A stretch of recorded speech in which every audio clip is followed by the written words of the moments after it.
Hyundai Maruti Suzuki के बाद भारत में सबसे ज्यादा कार बेचने वाली इस कंपनी को पता है किसने शुरू किया था? इस साउथ कोरियन लड़के ने। नाम है चुंग जो यंग। बचपन में सिर्फ 2 वक्त की रोटी के लिए 17 घंटों तक खेतों में काम किया। अमीर बनने का सपना लिए कई बार घर छोड़कर भागा। यहाँ तक कि कई बार तो इसके बिजनेसेस आग लगने, बाढ़ आने और युद्ध की वजह से खत्म तक हो गए। लेकिन फिर भी हार न मानते हुए इसने दुनिया के सबसे बड़े कार कंपनियों में से एक हुंडई को बनाया।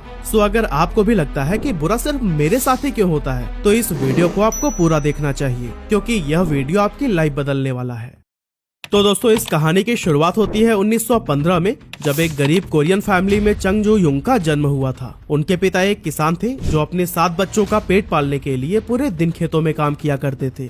यूँ तो चुंग जो यंग का सपना पढ़ लिख कर एक टीचर बनने का था, लेकिन गरीबी इतनी थी कि कई बार तो भूखे पेट ही सो जाना पड़ता था। ऐसे में अच्छी एजुकेशन लेना उनके लिए एक खूबसूरत सपने से ज्यादा कुछ भी नहीं था। खराब फाइनेंशियल कंडीशन के चलते चंग अपने पिता के साथ दिन भर खेतों में ही काम करते हुए बिताते। इसके अलावा कभी वो जानवरों को चराने का काम करते, तो कभी लकड़ियां काटकर उसे शहर बेचने लेकर जाते। लेकिन जब वो सिटी लाइफ को देखते थे तब उन्हें बहुत हैरानी होती थी। साफ सुथरे लोग, खूबसूरत कपड़े, अच्छे रोड और खाने की तो कोई कमी ही नहीं। ये सब देखकर उनके मन में भी ख्याल आता था कि अगर वो भी शहर चले जाएं तो एक अच्छी जिंदगी गुजारने लगेंगे। लेकिन समस्या ये थी कि अपने 16 साल के बच्चे को उनके माता पिता अकेले जाने ही नहीं देंगे। उसी दौरान चंग जो यंग के हाथ में एक न्यूज़पेपर लगा, जिसमें खबर छपी थी कि पास के शहर में कंस्ट्रक्शन का प्रोजेक्ट चल रहा है और इसके लिए वर्कर्स की जरूरत है। और जैसा कि उन्हें पता ही था कि उनके मम्मी पापा तो उन्हें जाने नहीं देंगे, इसीलिए वो बिना किसी को बताए 1932 में घर से भाग गए। इसके बाद से वो नोन शहर पहुंचे, जहां उन्हें कंस्ट्रक्शन प्रोजेक्ट में मजदूरी के लिए रख लिया गया। अब यहाँ काम जितना मुश्किल था, मिलने वाले पैसे उतने ही कम। इसके बावजूद चंग जो यंग ये सोचकर सेटिस्फाइड थे कि पहली बार वो अपने दम पर कुछ कर रहे हैं। हालांकि उनकी ये खुशी ज्यादा दिनों तक कायम नहीं रही, क्योंकि घर छोड़ने के बाद से ही उनके माता पिता इन्हें पागलों की तरह ढूंढ रहे थे।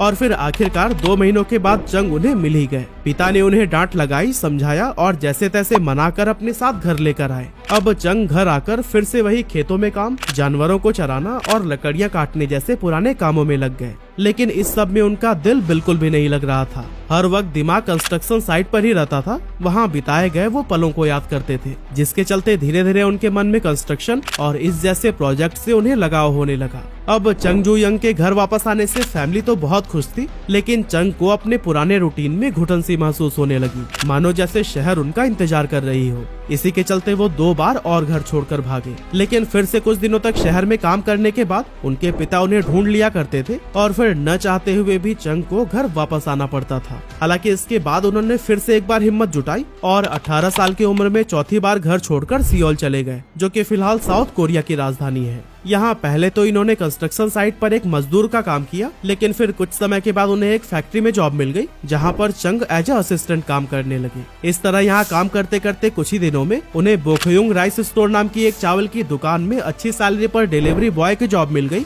और यहाँ से उनके लाइफ में पॉजिटिव बदलाव आना शुरू हुआ।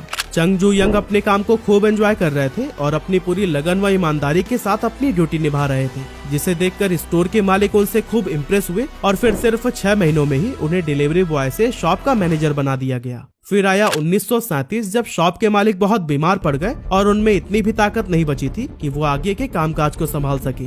ऐसे में उन्होंने अपना ये राइस स्टोर चंग के हाथों में सौंप दिया। इस तरह से सिर्फ 22 साल की उम्र में चंग अपनी मेहनत के दम पर राइस स्टोर के एम्प्लॉय से उसके मालिक बन गए थे और फिर उन्होंने इस स्टोर का नाम बदलकर क्योंगिल राइस स्टोर रख दिया। इसके बाद से उन्होंने लो प्राइस, हाई क्वालिटी और टाइमली डिलीवरी के दम पर एक बहुत ही लॉयल कस्टमर बेस तैयार कर लिया। लेकिन जब उनका कारोबार बहुत अच्छे से चल रहा था, तभी कुछ ऐसा हुआ जिसने उन्हें सब छोड़कर घर लौटने पर मजबूर कर दिया। असल में उस समय कोरिया पर जापान का कब्जा था और जापान वर्ल्ड वॉर 2 में कूद पड़ा था। ऐसे में जापानीज गवर्नमेंट चाहती थी कि वॉर के दौरान उनके सैनिकों को समय समय पर जरूरत के मुताबिक चावल मिलता रहे। इसके लिए उन्होंने वहाँ की सारी राइस शॉप्स को अपने कब्जे में ले लिया था, जिसमें कि चंग जो यंग का शॉप भी शामिल था। इसके बाद से चंग 1 साल तक अपने गांव में रहे, लेकिन फिर बाद में हिम्मत जुटाई और 1940 में 3000 वॉन का लोन लेकर एडो सर्विस नाम का एक गैराज खोला। लेकिन बदकिस्मती से अभी 1 महीना ही गुजरा था कि उसमें भयंकर आग लग गई और उनका ये बिजनेस भी बर्बाद हो गया। अब चंग के सामने सबसे बड़ी प्रॉब्लम थी लोन को चुकाना और कस्टमर्स को जले हुए व्हीकल्स का मुआवजा देना। काफी सोचने समझने के बाद उन्होंने वापस से 3500 वॉन का लोन लिया और पहले से भी ज्यादा बड़ा गैराज ओपन किया। चंग बहुत ज्यादा मेहनती थे, जिसके चलते इनका काम कस्टमर्स को पसंद आने लगा और सिर्फ 3 सालों में ही उन्होंने इतना प्रॉफिट कमाया कि अपने सारे लोन्स रीपे कर दिए और साथ ही घर वालों को मनाकर अपने साथ शहर लेकर आए। इस समय तक इनका कारोबार खूब चल रहा था और इनके एम्प्लॉयज की संख्या 1 से शुरू होकर 80 तक पहुंच चुकी थी। लेकिन उनका ये सुनहरा दौर ज्यादा दिनों तक नहीं चला। एक्चुअली जापानीज गवर्नमेंट ने वॉर में यूज होने वाले इक्विपमेंट बनाने के लिए उनके गैराज को एक स्टील प्लांट के साथ में मर्ज कर दिया। यानी कि एक बार फिर से चंग वहीं आकर खड़े हुए जहां से उन्होंने शुरुआत की थी। एक तरफ तो गैराज छिन जाने का दुख, ऊपर से सियोल में बढ़ता तनाव। इसे देखते हुए वो अपनी फैमिली के साथ गांव वापस चले आए। लेकिन अच्छी बात ये थी कि चंग ने 50,000 वॉन की सेविंग कर रखी थी, इसीलिए उनके अंदर थोड़ी हिम्मत थी कि वो वापस से अपना कारोबार शुरू कर सकते हैं। बस इंतजार था तो वॉर खत्म होने का। साल 1946 में सेकेंड वर्ल्ड वॉर का अंत हुआ और कोरिया जापान के कब्जे से आजाद हो गया। इसी साल चंग ने सियोल में वापसी की और एक बार फिर से अपना गैराज स्टार्ट किया, जिसका नाम रखा गया हुंडई मोटर सर्विस। जापान को वर्ल्ड वॉर 2 में हराने के बाद साउथ कोरिया में यूएस का इन्फ्लुएंस काफी बढ़ गया था, जिसकी वजह से चंग को यूएस आर्मी के ट्रक रिपेयरिंग का काम मिल गया। इसके कुछ समय के बाद उन्होंने नोटिस किया कि अमेरिका अपने मिलिट्री फोर्सेस के लिए बड़ी संख्या में बिल्डिंग्स बना रहा है, जिसे देखकर उनका कंस्ट्रक्शन का वो पैशन दोबारा से जग गया जो कि बचपन में उन्होंने एक्सपीरियंस किया था। इसी के चलते उन्होंने साल 1947 में हुंडई सिविल इंडस्ट्री की शुरुआत की और छोटे मोटे कंस्ट्रक्शन प्रोजेक्ट का कॉन्ट्रैक्ट लेने लगे। अगले 3 सालों में ही उन्होंने अपने बिजनेस को काफी एडवांस कर लिया और अब तो उन्हें कई सारे बड़े बड़े प्रोजेक्ट्स भी मिलने लगे थे। लेकिन दोस्तों, जो चंग का स्ट्रगल है ना, वो यहीं पर खत्म नहीं हुआ, क्योंकि जून 1950 में नॉर्थ कोरिया और साउथ कोरिया के बीच में वॉर शुरू हो गया। नॉर्थ कोरिया साउथ कोरिया पर भारी पड़ने लगा और उसकी मिलिट्री फोर्सेस ने सियोल को कब्जे में लेने के लिए उसकी घेराबंदी शुरू कर दी। ऐसे में वहाँ के लोगों में दहशत फैल गई और सब शहर छोड़कर भागने लगे। इसमें चंग भी शामिल थे, जो कि सारा कारोबार छोड़कर कुछ सेविंग्स के साथ जान बचाने के लिए बुसन शहर चले गए। इस जंग में यूएस मिलिट्री फोर्स ने साउथ कोरिया का भरपूर साथ दिया और वॉर के दौरान ही चंग ने नोटिस किया कि मिलिट्री फोर्सेस को बड़ी संख्या में वेयर हाउस, आर्मी हेडक्वार्टर और टेंट की जरूरत है। यहाँ चंग को एक बड़ी अपॉर्चुनिटी नजर आई और वो एक छोटा सा ग्रुप बनाकर इन प्रोजेक्ट्स में भी काम करने लगे। चंग ने हर छोटे बड़े प्रोजेक्ट्स के लिए काम किया। कई सारे प्रोजेक्ट्स में तो उन्हें लॉस भी हुए, लेकिन इसके बावजूद उन्होंने समय पर काम पूरा करके यूएस ऑफिशियल्स का भरोसा जीत लिया। अब 1952 में जंग तो खत्म हो गई, लेकिन उस वक्त तक अमेरिकन से चंग की प्रोफेशनल रिलेशनशिप काफी स्ट्रांग हो चुकी थी, जिसके चलते उन्हें बाद में भी उनसे प्रोजेक्ट मिलते रहे। अब इस बार वॉर में साउथ कोरिया में बहुत तबाही फैली थी, इंफ्रास्ट्रक्चर की धज्जियां उड़ गई थी, जिसके बाद से गवर्नमेंट उसे दोबारा से रिबिल्ड करना चाहती थी। और दोस्तों, साउथ कोरिया के रीडेवलपमेंट में हुंडई सिविल इंडस्ट्री का बहुत मेजर रोल रहा और उन्हें कई सारे बड़े बड़े प्रोजेक्ट्स मिले, जिनमें कि कई सारे एक्सप्रेसवेज, कोरियन न्यूक्लियर प्लांट और डैम शामिल थे। इसके बाद से 1960s में कोरियन गवर्नमेंट एक ऐसी पॉलिसी लेकर आई जिसने कि हुंडई को कार रिपेयरिंग से एक कार मैन्युफैक्चरिंग कंपनी बनाने में बहुत मदद की। असल में गवर्नमेंट ने वहाँ की इकोनॉमी को मजबूत बनाने के लिए ये नियम बना दिया था कि कोई भी फॉरेन ऑटोमोटिव कंपनी तभी साउथ कोरिया में बिजनेस कर सकती है जब वो किसी लोकल कंपनी के साथ में टाई अप करे। इस रूल ने हुंडई के लिए एक नई अपॉर्चुनिटी ओपन कर दी और चंग ने इसको मिस न करते हुए 1967 में हुंडई मोटर कंपनी की शुरुआत की। इसके 1 साल बाद यानी 1968 में हुंडई ने फोर्ड के साथ पार्टनरशिप कर ली और उल्सान शहर में 6 महीने के अंदर एक बहुत बड़ा असेंबली प्लांट बनाकर तैयार कर दिया, जो कि आज भी दुनिया की सबसे बड़ी ऑटोमोबाइल प्लांट है। इसके annual production capacity 1.6 million unit है और इसमें दुनिया के अलग अलग हिस्सों से आए 75,000 हाईली स्किल्ड एम्प्लॉयज काम किया करते हैं। खैर, फोर्ड के साथ ज्वाइंट वेंचर में हुंडई ने उसकी फेमस कार फोर्ड कॉर्टिना के तर्ज पर हुंडई कॉर्टिना को लॉन्च किया। लेकिन दोस्तों, फोर्ड क्योंकि एक अमेरिकन कंपनी है, जिसकी कॉर्टिना भी वहीं के सड़कों के लिए डिजाइन की गई थी। वहीं साउथ कोरिया की सड़कें वॉर में मिलने वाले गड्ढों से अभी पूरी तरह से उभर नहीं पाई थी। ऐसे में हुंडई कॉर्टिना कंपनी के लिए बहुत बड़ी फेलियर साबित हुई। कंपनी को इससे काफी नुकसान हुआ और लोग रिफंड की डिमांड करने लगे। लेकिन इससे पहले कि चंग इन सभी प्रॉब्लम से निपट पाते, 1969 में एक ऐसी भयानक बाढ़ आई जिसमें कि उल्सान का पूरा असेंबली प्लांट ही डूब गया। नई तैयार की गई कार्स में भी पानी भर गया और कंपनी को बंद करने तक की नौबत आ गई। लेकिन दोस्तों, चंग ने अपनी जिंदगी में इतना फेलियर देखा था कि अब मानो इन सब की उन्हें आदत सी हो गई थी। उन्होंने फिर से प्लांट को शुरू किया और हर तरह की प्रॉब्लम्स पर काम करके दोबारा से हुंडई कॉर्टिना को मार्केट में उतारा, जो कि इस बार काफी सक्सेसफुल हुई। हालांकि 1974 में एक और भी प्रॉब्लम थी जो कि चंग का इंतजार कर रही थी। असल में हुंडई का अपने नाम से कार को लॉन्च करना फोर्ड को बिल्कुल भी पसंद नहीं आ रहा था, क्योंकि साउथ कोरिया में फोर्ड को पहचान नहीं मिल पा रही थी। इसके चलते दोनों कंपनियों के बीच कॉन्फ्लिक्ट शुरू हो गया और 1974 में फोर्ड ने हुंडई के साथ कॉन्ट्रैक्ट को खत्म कर दिया। अब अचानक से फोर्ड का जाना हुंडई के लिए मानो सब कुछ बर्बाद कर देने वाला था, क्योंकि उस समय तक हुंडई के पास कार मैन्युफैक्चरिंग की टेक्नोलॉजी थी ही नहीं और इसके लिए वो अभी तक फोर्ड पर ही रिलाय करते थे।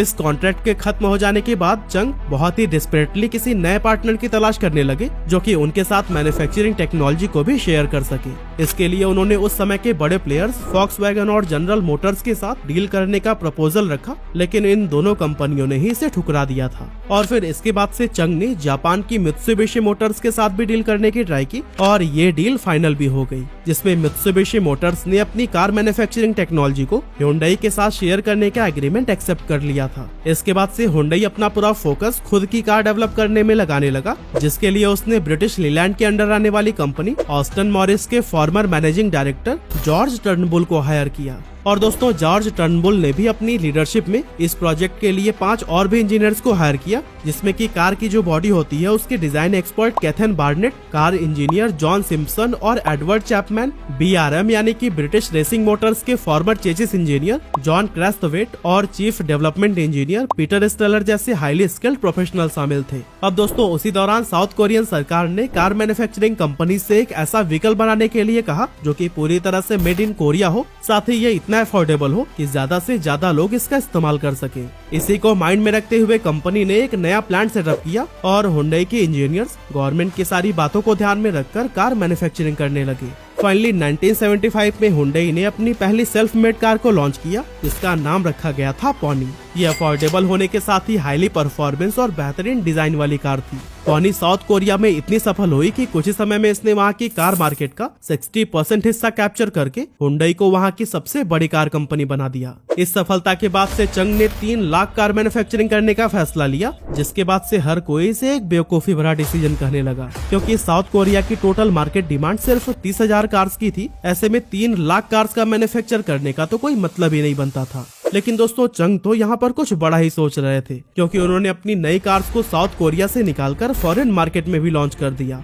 1982 में हुंडई ब्रिटिश मार्केट में एंटर हुआ, जहां अपने पहले ही साल में उसने 2,993 कार्स बेच दी। फिर आगे चलकर 1984 में इसने कैनेडियन मार्केट में पॉनी 2 को लॉन्च किया, जो कि अपनी अफोर्डेबिलिटी के चलते खूब फेमस हुई और कंपनी वहां भी अपनी स्ट्रॉन्ग प्रेजेंस डेवलप करने में कामयाब हो गई। हालांकि हुंडई अब तक तो कई सारे देशों में अपनी पहचान बना चुका था, लेकिन अभी तक अमेरिका जैसी मेजर मार्केट में एंटर करना उसके लिए पॉसिबल नहीं हो पाया था। और दोस्तों, इसका मेन रीजन था एमिशन नॉर्म्स, जिस पर हुंडई की कार परफेक्टली फिट नहीं हो पा रही थी। कंपनी ने अमेरिकन मार्केट में एंटर करने के लिए एमिशन क्राइटेरिया के अकॉर्डिंग एक नई कार मैन्युफैक्चर की, जिसका नाम हुंडई एक्सल रखा गया। उस दौरान हुंडई ने रियलाइज किया था कि यूएस के अंदर सेकेंड हैंड कार की मार्केट बहुत ही ज्यादा बड़ी है। ऐसे में कंपनी ने वहां इन्हीं कस्टमर्स को ही टारगेट किया और 1986 में सेकेंड हैंड कार के ही प्राइस पर हुंडई एक्सल को 5 साल की वारंटी के साथ अमेरिकन मार्केट के अंदर लॉन्च कर दिया।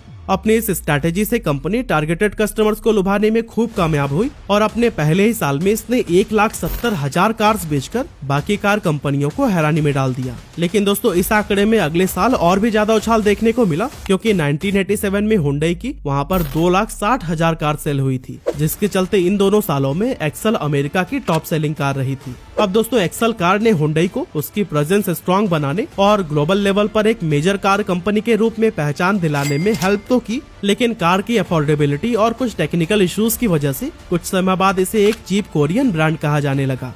अब दोस्तों, इस इमेज से कंपनी को बाहर निकालने के लिए इंजीनियर्स ने खूब एक्सपेरिमेंट किए, कई सारे R&D सेंटर्स खोले गए और काफी रिसर्च के बाद 1990s के दौरान हुंडई सोनाटा और हुंडई एक्सेंट जैसे कई सारे फ्यूचर लोडेड कार मार्केट में उतारी गई। और दोस्तों, ये सभी कार बहुत ज्यादा सक्सेसफुल रहे थे, साथ ही इससे वर्ल्ड वाइड कंपनी की रेपुटेशन भी काफी ज्यादा बढ़ गई। अब दोस्तों, अगर आज की बात करें तो हुंडई दुनिया के टॉप 100 मोस्ट वैल्यूएबल ब्रांड्स में शामिल है। साथ ही ये टोयोटा और फॉक्सवैगन के बाद प्रोडक्शन के मामले में दुनिया की 3rd largest car maker company है, जिसका बिजनेस 193 कंट्रीज में फैला हुआ है। लास्ट ईयर हुंडई ने worldwide 6.845 million unit sale की थी, जिसमें से 8,07,067 यूनिट तो सिर्फ इंडिया में बेचकर ही कंपनी ने एक नया रिकॉर्ड बना दिया था। फिलहाल ये इंडिया में दूसरी सबसे बड़ी कार मेकर है, जो कि महिंद्रा और टाटा जैसे स्वदेशी कंपनियों को भारी टक्कर देती है। तो दोस्तों इस तरह से चंग जू यंग की हार न मानने वाली जिद ने हुंडई को न सिर्फ दुनिया के टॉप ब्रांड्स में शामिल कराया, बल्कि साउथ कोरिया के डेवलपमेंट और इकोनॉमी में भी बहुत बड़ा कंट्रीब्यूशन दिया।